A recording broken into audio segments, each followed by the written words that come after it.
plenty of accolades beneath their belts when it comes to singles. We know they're all good players. For sure. The question comes in, how well does that talent translate to doubles? I don't think we're going to expect as much silliness as the previous set. Just by nature of the characters we're to expect, and also the players themselves. Like, I feel like I said earlier, like ZB and Bagel, they're both fairly goofy, like on and off the sticks. So like we can expect some silliness on board, especially in doubles where it's exasperated. Here, some fine fellows, maybe not as silly, but also the characters themselves. It's a lot more controlled in the way that they offer ways to take away space. For sure. And I think that's you hit the nail on the head here, Hangman, because the collection of characters, with the exception of maybe Hodan, is all about covering and controlling space so that your opponent eventually is locked down in their locations to move. ABSA with Thunder Lines, the manual clouds covering all of that location. Both Zetter and Claren utilize disjointed moves to always be able to come out one step ahead in these trades. And then Hodan is a walking hitbox.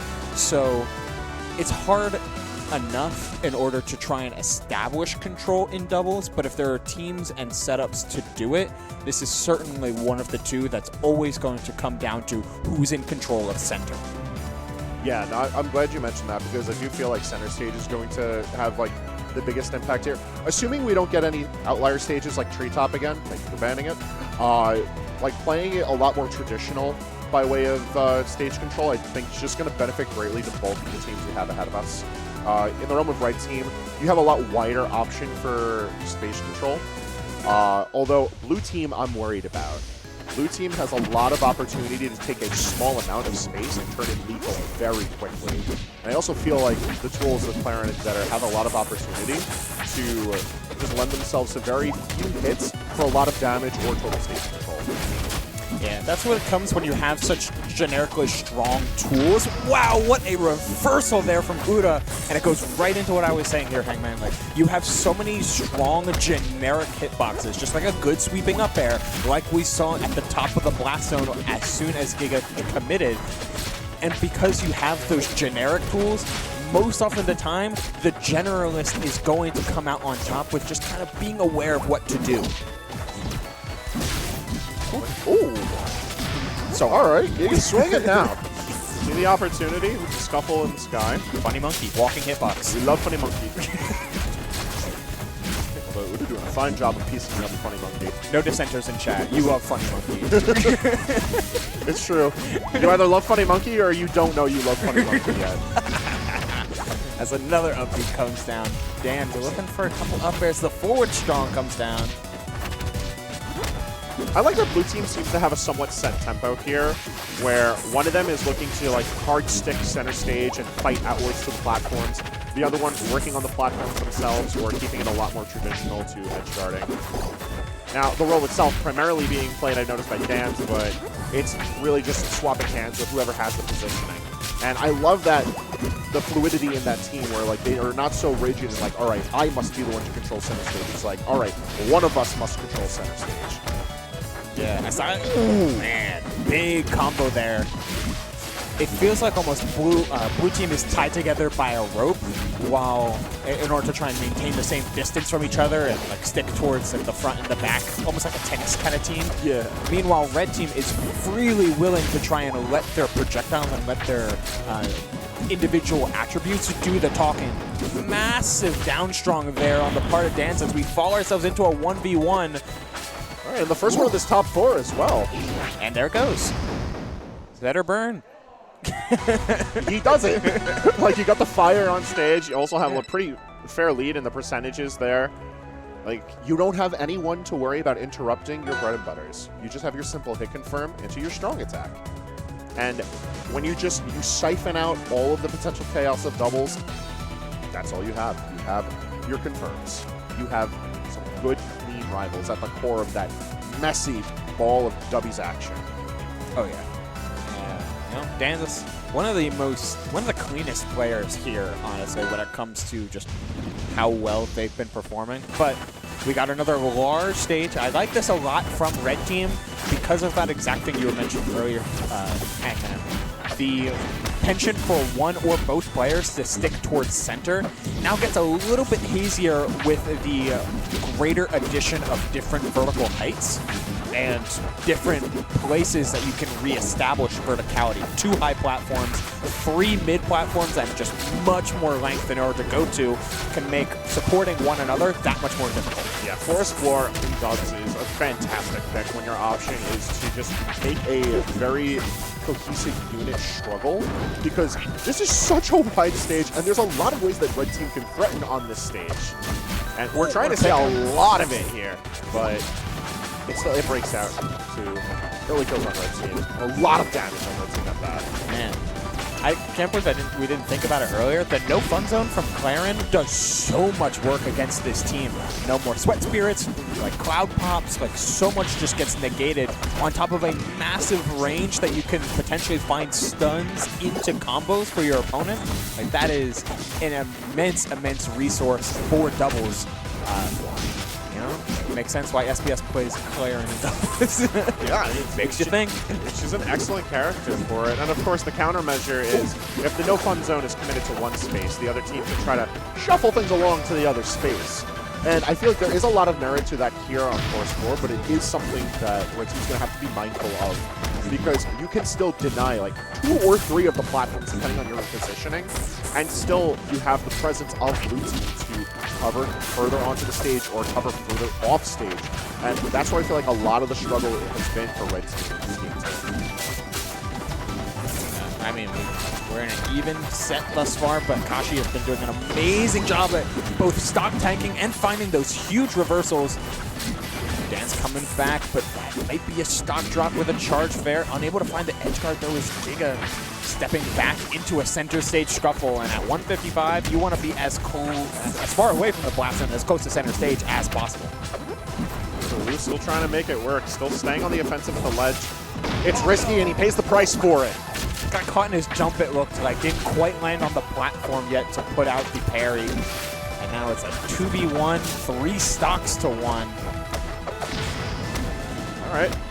And there it is. Yeah, therein lies the issue when you have a character like Zetter who is so reliant on those hit confirms to make something happen. You need to presume that no one's going to interrupt you. Here, you literally have Hodan just breathing down your neck like, yeah, get that combo off. You have to land eventually. Please, like, you know, commit to your hit. Like, just ignore the monkey in the corner. Like, it's literally fine. just sitting there sweating, waiting. It's like, oh yes, you really want to go for that stock, don't you? Like, ooh, you want a combo Akashi so bad. You want to commit all your resources so bad. All right, we got to pivot over to that game number 3. I believe everything that we're in is best of 5. I would think so. I think I'm not too certain. Because we aren't. We have confirmation that it is best of 5. Woo! I love best of 5s. And especially in just platform fighters in general, but also given the penchant for fast-paced fighting games that are outside. Speaking of... Dude, I'm talking to Akashi. Trying to break first blood here. Trouble, I think, again, a good pick here. There's a lot of opportunity to cover space. I do think it's a lot more even on the side of the 4 characters at hand for how space can be covered, because where Clarin and Zetter work up the blast super well, the projectile pressure from Red Team lends itself very well to converting off of any type of on-stage scuffles to an off-stage kill. Oh, absolutely. Like, small differences make this stage so much more dynamic than a stage like Aether High / Tower of Heaven. It's a massive turnaround there. What a huge pickup from Giga, who's the only one, despite being at 160 plus, is the only one left at 3 stocks. Yeah, and I love the recognition from that situation too, because it's like, yeah, I know I'm going to hit my teammate, but we're picking up on a kill in a way where we would have just lost the stock if we didn't just lose a stock and gain a kill. Got to play into the numbers game eventually, Hangman, and so far, like, you're up the stock. You can start to play with that little bit of extra recklessness and start taking stock trades, ideally with some benefit to foresight. Yeah, it's smart.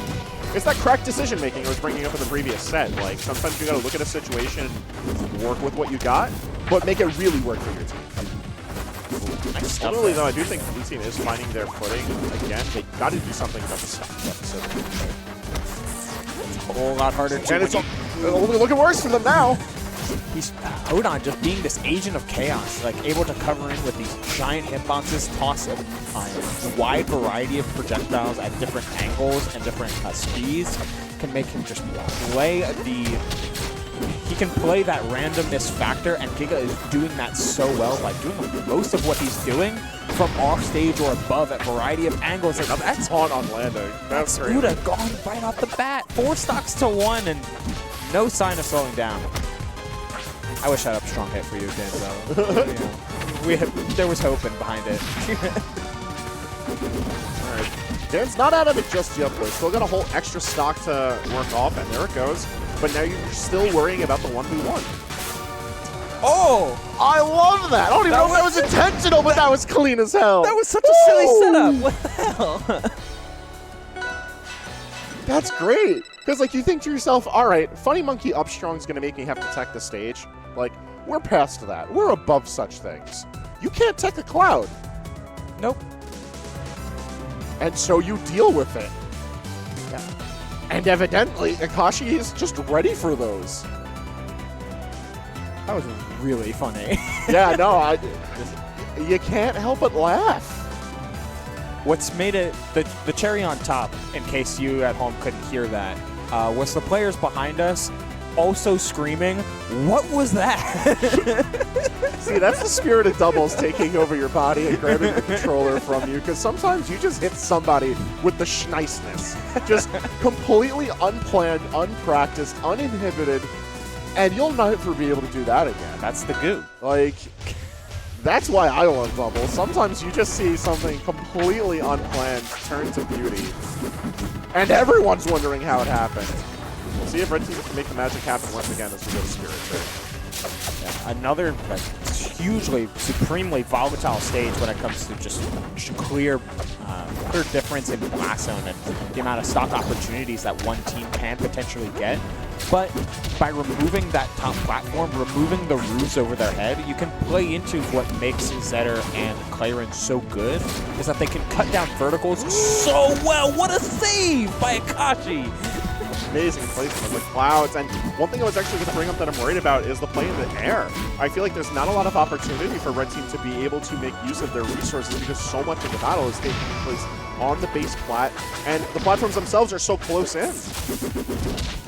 Having to contend with all of these anti-airs too is not helping. Claren and Zetter up tilt is putting in so much work underneath these platforms. Finally, Giga able to get free, but a center stage, no fun zone. Look at all of this space that it's covering, and you have to engage with the 2 Booty members that are just staying in the circle.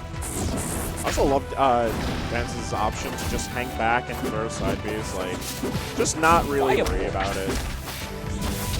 Not really involve yourself, don't allow any extra percentage to be built up, and at the same time, you're adding a layer of pressure to OoDa's edge guarding, because like you have that damage over time, and you can't really risk throwing yourself all the way across stage because you'll have Dan waiting for you while you're on fire. Great parry on the cloud, gave OoDa invincibility to power through the back air that was coming from Giga. Such clean placement. Kind of Red Team not in proper communication as they struggle to find this stock, and but even up this game, the up B's not going to do it quite yet. Good defense on the part of Dan's. Unless Red Team finds a break here, I do not see them coming out on top for this particular game because Blue Team is just looking so well composed here.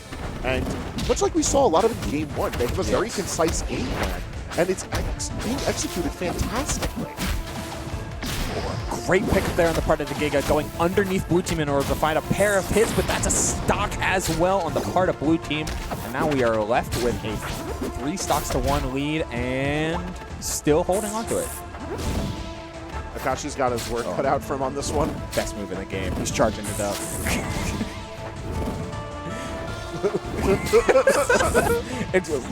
How do you get past it?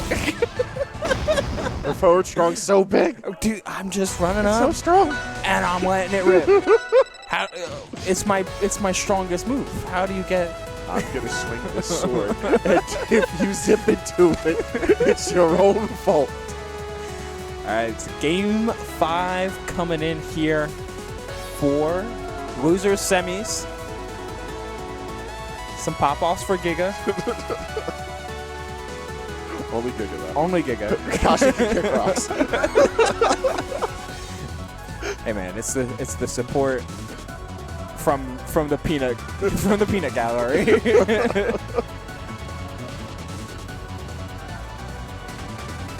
I do like this moment though. Like you take a breath, you like really discuss your stage bans and stage selections. Like just being in proper communication with your teammate is always so important. Yeah. And when you've got the time to do so, assuming you're not like, you know, hey, excuse me, y'all, I'm gonna go use the bathroom. Like you have the 30 seconds to a minute here to make a sound decision, Right. in order to set yourself up for success. As you know, a trip to losers finals and top 3 is waiting in the wings. And we'll see what happens for the final game of this set. I'm very curious. I'm wondering, like, what was the conversation that led to this particular effect? Because I feel like with this stage's layout, Blue Team's consistent game plan of just bouncing back and forth from center to outwards works really well here. Although I guess the consistent shifting of the platform does throw a tiny wrench into that plan. I do think it's going to be all about how Red Team can at least build that damage up and just pause a tempo that Blue Team cannot keep up with. Hard start to go with when it comes to Red Team. They're almost able to find that stock in order to even things back up. Like, I respect a lot of these like wrenches they're throwing into the work with like cloud pops, thunder lines, and the ever-present neutral B on the part of Giga just coming straight down from the top. But man, Blue Team is just sitting solid when it comes to their game plan and continuing to execute it. But the script has flipped a little bit now, Hangman, as we are seeing Akashi just take as much time as possible off the stage and hold onto this third stock for dear life. He's doing what he can to not really interact, like just tossing clouds, and he's baiting the approach of at least one of the members of Blue Team. Meanwhile, Giga's taken full advantage of the shift in focus.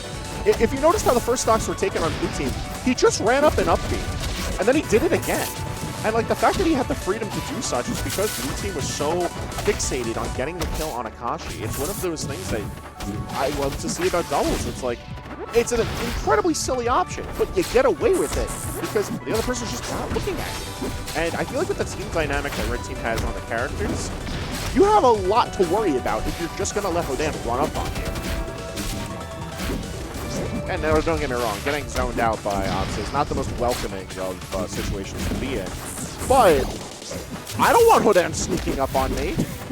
That's terrifying. It can't always be on the forefront of your mind, though, especially because there's so much disruption happening from all angles at the outside of this stage. Like, it's going to have to take 1 or 2 members of Blue Team to commit to go chasing after Akashi. Yo, they almost set up for the cloud thing again. You even heard Giga, he wanted the cloud thing again. Oh, man. Just that single piece of advantage, that single stock up that Red Team is at has changed the dynamic of this final game so far, despite Blue Team being in such a prominent start. And now we're looking at what could be the near end if this No Fun Zone has something to say about it, however. Not the weight. Oh, Lord, the weight. They're holding steady. The down stroke, but it misses Akashi. That's real unfortunate. And now Giga is back at low percent. It's going to take all of OoDa's swordsmanship in order to make it through and try and clutch. You gotta remember, this is Clutch Master. Like, he will get these. I've seen him win the game 5s from behind so many times. But can he do it in doubles? It's a big question. I love the patience. The crouch cancel, but trying to roll through. You can just throw Sweat Spirits there all day because you're constantly worried about any sort of plat drop fares from Akashi. So you're trying to both threaten up tilt and something like a forward tilt or a dash attack at the same time. And it just was a matter of Red Team needing to poke the bear and getting OoDa to do something. And thankfully, Sweat Spirits and all of these projectiles, all these clouds, is what Red Team is built to do, to poke the bear and to get people doing something and capitalize off of that. Very well played on both ends. I think that was a really solid doubles Oh, set. yeah. If you want to look at why Rivals doubles can be appreciated at that topmost level of play, that's a great set to look at. Absolutely. Because you see a great deal of the silliness, but you also see a great deal of